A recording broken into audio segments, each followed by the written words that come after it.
So what we got here? It is a, let's have a look, Matchbox series number 59 Ford Galaxie. I have absolutely no idea when these were first made, but it's pretty old considering when you look at how the wheels are and the axles and everything. And the Ford Galaxie is a very old car anyway, from the kind of 60s time. Yeah, made in England by Lesney. Super fast. It's not so fast now, considering it's probably about 30-40 years old at least. But I'm gonna Resto. I'm gonna custom it, but not like Gasland's custom it. But as you can see here, we've got paint chips, so the paint will need to come off. We've also got the windscreen has been completely smashed and pulled out, but the side windows and the rear window are fine. We've still even got the tow hook attached. The wheels are in okay condition, axles are rusty as fuck, but you know, all that can be cleaned up. So let's just let's get it popped open, have a look what it's like inside, because the insides look okay, a bit dirty. The driver's still in there. I don't know whether he comes out or not, but we'll find out when I pop it open. So let's get it, let's get these rivets popped and look on the inside. So to pop the rivets, I'm just going to do the usual method of drilling them out.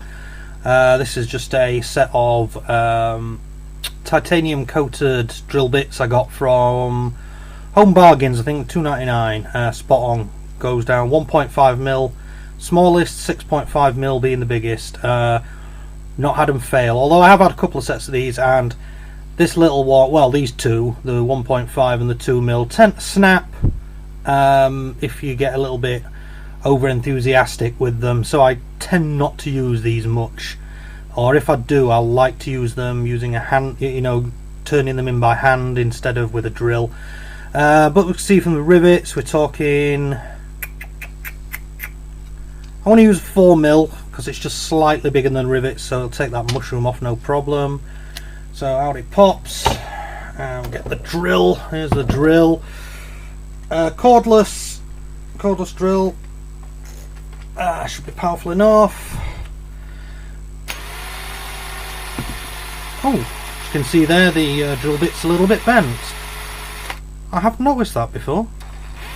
I've used this loads of times, so just give me a sec. Now this is probably not best practice, but I like to hold them in my hand and do this when I'm drilling. You probably shouldn't do that, but unfortunately I don't have a big enough desk vise to drill these buggers out, so I have to be extremely careful.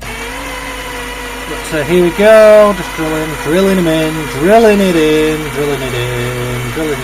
I think the battery on my drill is nearly knackered. Oh, let's get rid of some of the metal shavings there. It seems to be coming well. Let's try the back end.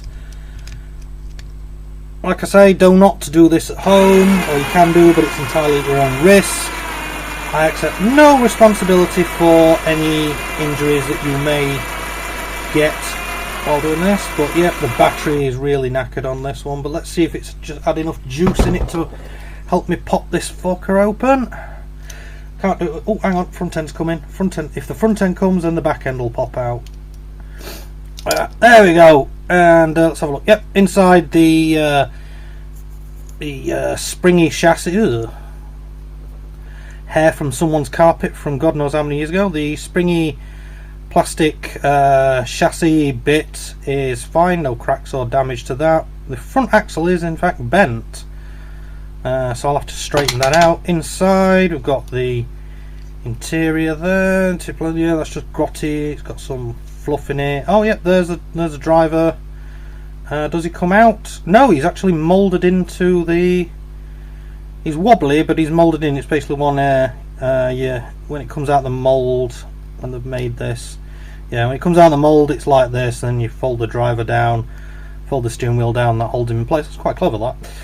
Yep, so that's going to need a clean.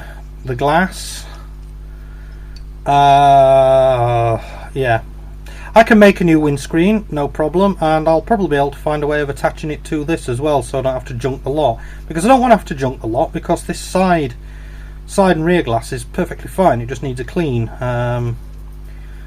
Feels like, I don't know, fine dust, gravel, mud, I don't know, mud residue or something, I don't know. But yeah, that's not a problem. And then the body completely fine. Not being trod on. Not being trod on, so the roof's not bowed in or anything. Yeah, so I said there. So things I'm going to have to do with this one. Well, I don't want it to be. I mean, obviously there's this bit here, the glass bit. Obviously had some sort of like beacon on, because I think this was supposed to be a fire chief's car of some sort. I really don't know whether fire chiefs in America actually have cars. It's not something I've looked into, but being as that, you know, both Hot Wheels and Matchbox and many other toy car producing companies have made fire chief cars, then I'll have to presume that the fire chiefs in America do have them. They tend not to have them. Fire chiefs tend to either stay at the fire station or come out, and they usually wear white hats when they come out so that you know who's boss. But yeah, they obviously had a beacon on it somewhere. I mean, if you just fit it back in.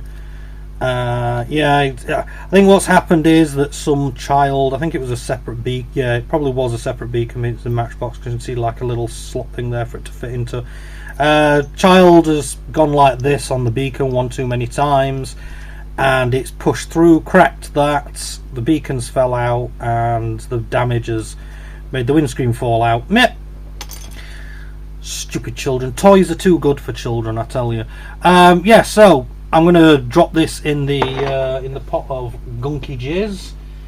Here we go. I'll tell you something.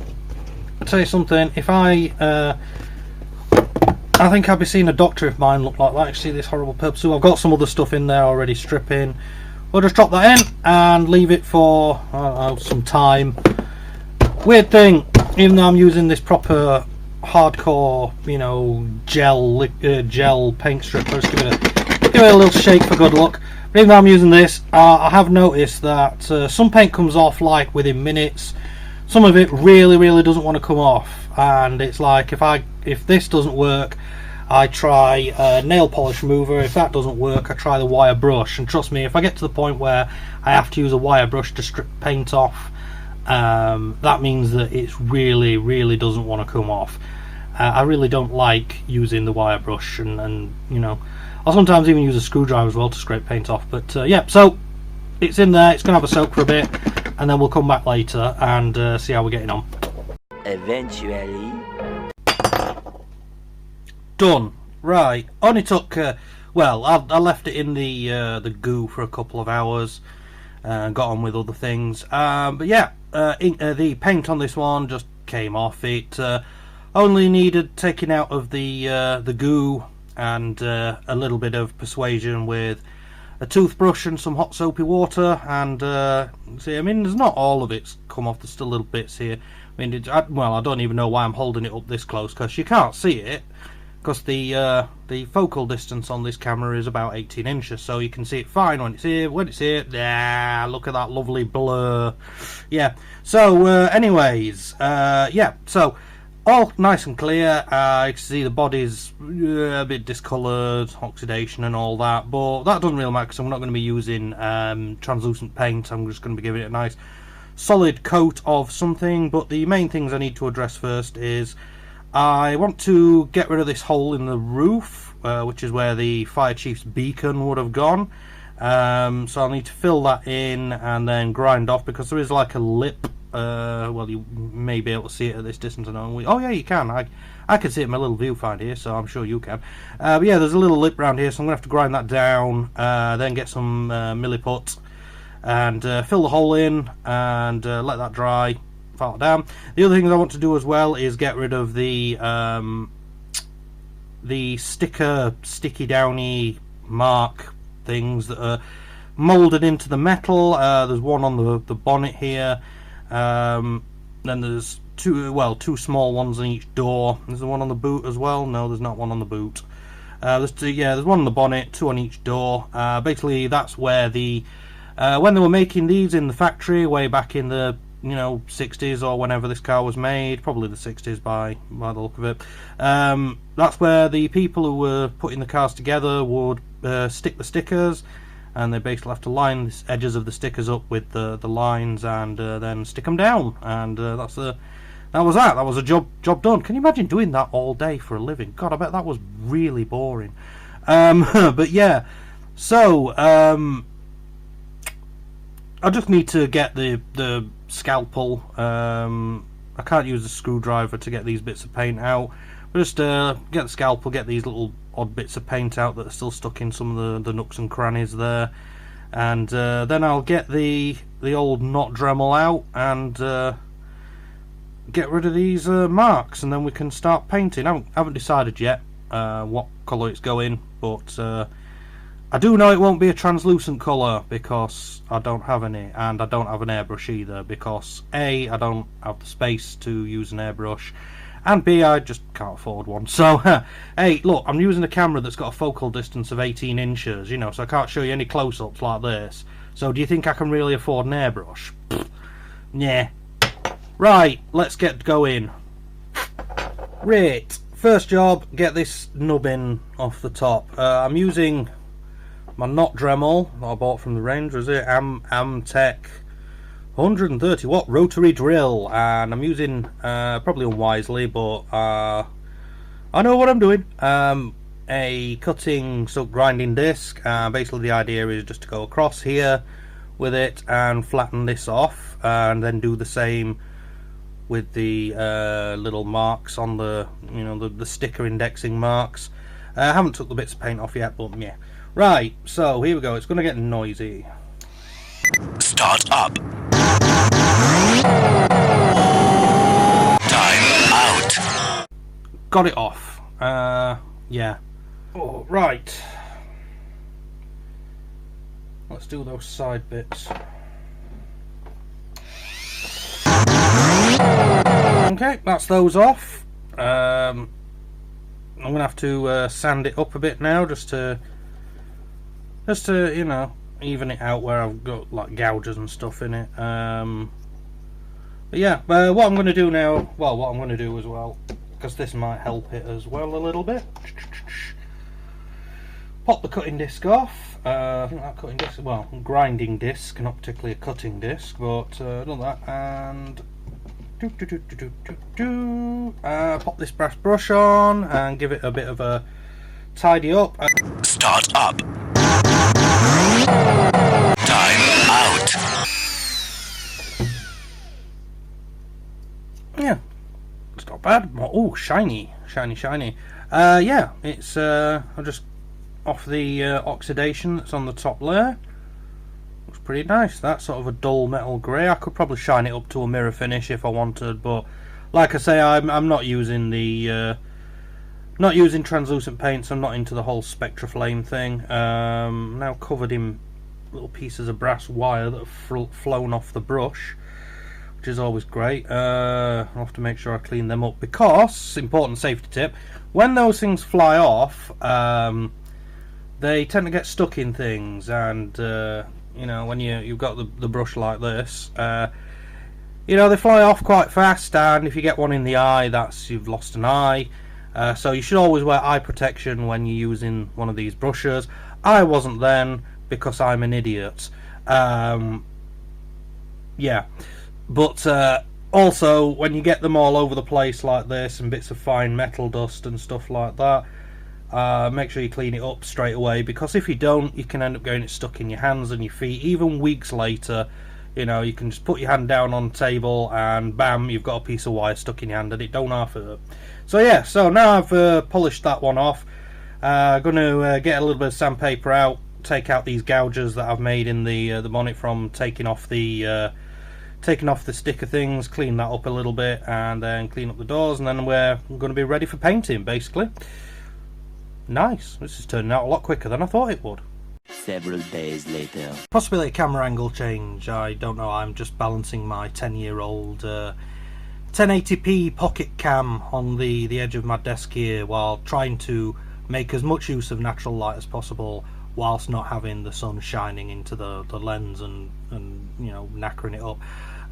Probably do need to get a new camera. Unfortunately, can't afford one. Can't afford an airbrush. Can't afford a new camera. Oh well, never mind. But yeah, the car has. See, I didn't. Well, hang on. I have filled the hole in the top. It's not come out terribly well, even though it's been sanded and thingied a couple of times. But I've undercoated in just this grey primer. The actual hole in the top I filled with milliput and left it in direct sunlight for 2 whole days to, you know, harden and whatever. And then when I came to sand it, just used a bit of, you know, fine grit sandpaper to sand it with. I was going to get the micro drill or whatever you want to call it out, the knot Dremel. But I thought, nah, just for something that small thing. And as I'm sanding it, the milliput was sort of like, you know, still floppy, if you know what I mean. I'm like, what the fuck, you know, I've left it in direct sunlight, should have hardened. I think I can chalk that one down to me probably not putting enough hardener into the mix. But it's gone hard now. It's you know, it's gone hard, FNAF. And you know, we're at this point now. Now I've been debating about what colour to paint it, and I've decided I think I'm going to go with a light teal colour, a sort of a very light turquoise-ish colour. I found a picture online while I was looking up, you know, old Ford Galaxies from the 60s, and found one that was particularly nice, painted in Ford, you know, in a light teal colour with a bit of chrome detail here and there. So I thought I'll try for that one. You know, it started off life as a fire chief's car, so it's now going to end up as a late 60s American family car or something like that. You know, I'm not going to dig out the bonnet or anything to put a big engine or, you know, blowers or all that. And it's just going to be a nice normal family car. I haven't got around to making the new windscreen or anything yet, but I've just been concentrating on the bodywork as opposed to the base and the other bits I need to do for it. But yeah, so that's where we are at the moment. This is now day 3, I think it is, of the Resto of this particular car. I've been working on a couple of others as well, you know, that I haven't filmed, you know, off camera. But this is the one I'm trying to showcase here. There we go. Oh, and somebody sent me a message on Facebook. Yay! So we'll be back when I do some painting on it. And yeah. Start up. Time out. There we go. Base coat done. A little bit streaky, but it's the base coat. So all I've done is just use some sort of standard artist acrylic paint out of a tube you get for like £1 at places like Home Bargains and stuff. Watered it down a bit. I made it a 2-to-1 ratio of 2 parts turquoise, 1 part white. There we go. A bit of water just to make it go on a bit smoothly. First coat on, like I say, it's a bit streaky. Haven't painted the inside. Dried pretty quick. Haven't painted the inside. Probably should, because otherwise it's going to look silly. Oh shit! I've got a bit of red stuck to it now. Fuck. Yeah. So that's the first base coat on. I'm going to ink it, or we'll give it a wash just to darn it out. I'm old-fashioned. We used to call it inking, not washing. Nah. Yeah. So I'll give it a wash or an ink, and then I will go over the panels and everything, you know, just to bring them out, to, you know, kind of highlight the joins in the doors and everything. And then once we've got that done to my satisfaction, paint on things like tail lamps, put a bit of chrome pen on it, and then give it a zap with the old lacquer, and then that's that bit done. All I've got to do then is just the interior and the chassis and the wheels. And the windscreen.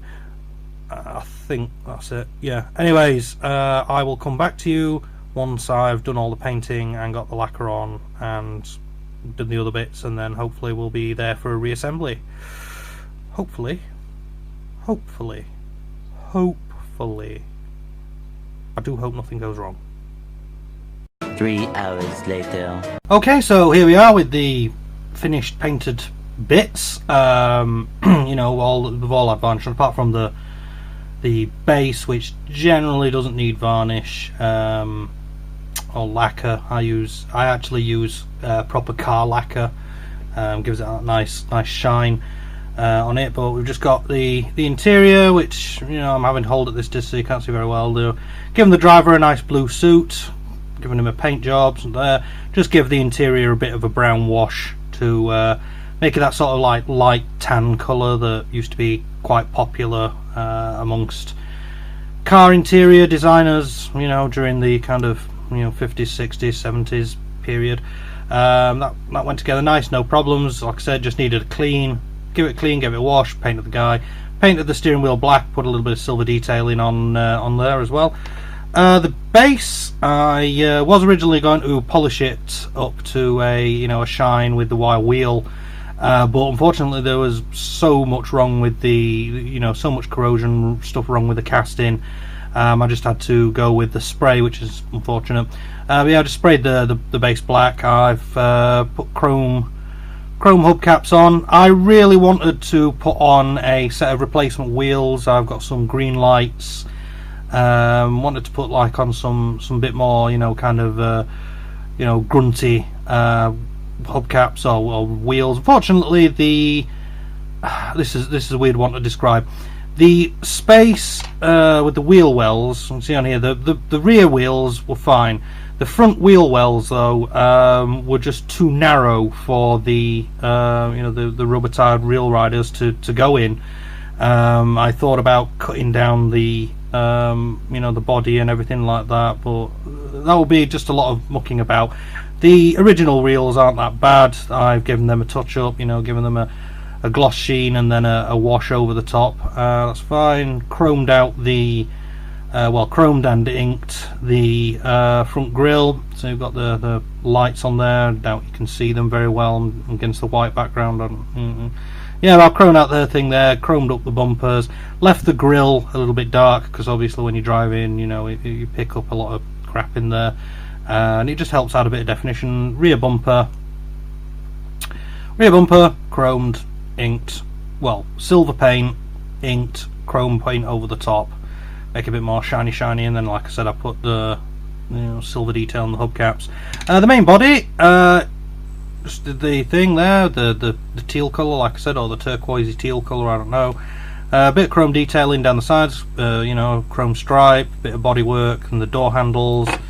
And in the back, made the tail lights red with the chrome exterior, chromed in the Ford logo and the boot latch. Same on the other side.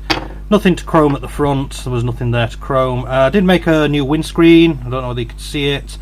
It's a bit weird because the windscreen is sort of square shaped with a slight, well, I'll say square, a trapezoid with a slight bend in it, and I sort of managed to get that, but I didn't get the angle of the bend quite right, so it's not completely flush with the bodywork.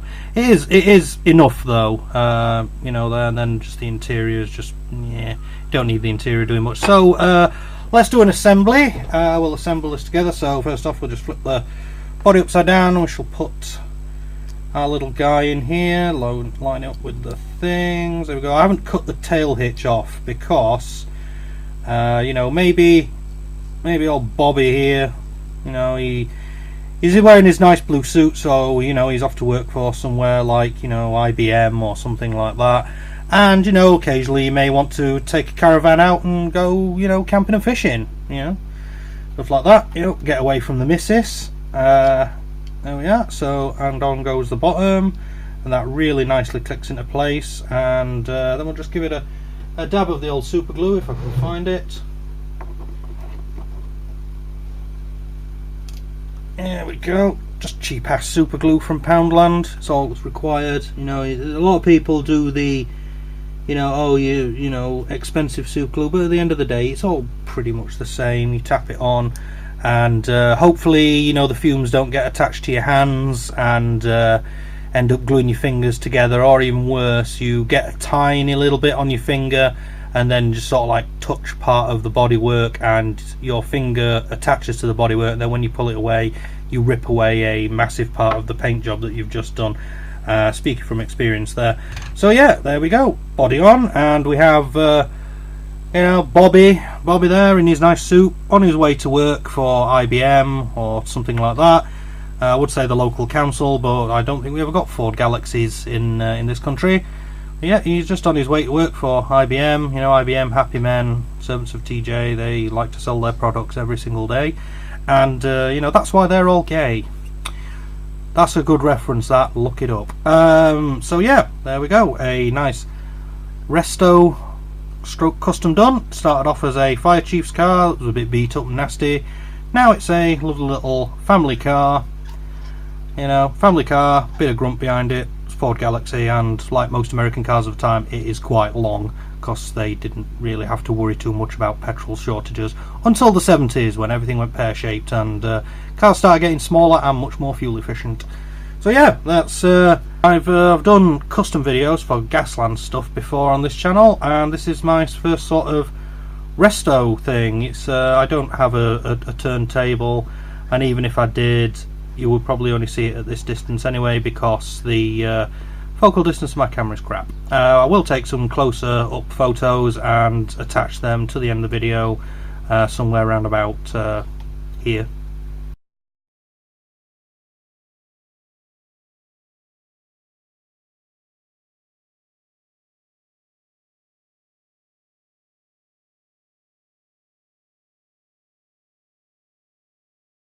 Well, thank you for watching this Resto video, and I'll put my thing up if you want to, I don't know, make a donation to me. Feel free to do so. Any money received via my PayPal is you know, received with thanks.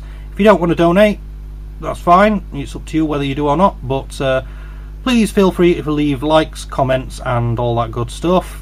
Share the video, do whatever it is that floats your boat, and there we are, done. I will see you next time, maybe with another custom car video, maybe another Gaslands related video, maybe something else completely different, taking the piss out of something, I don't know.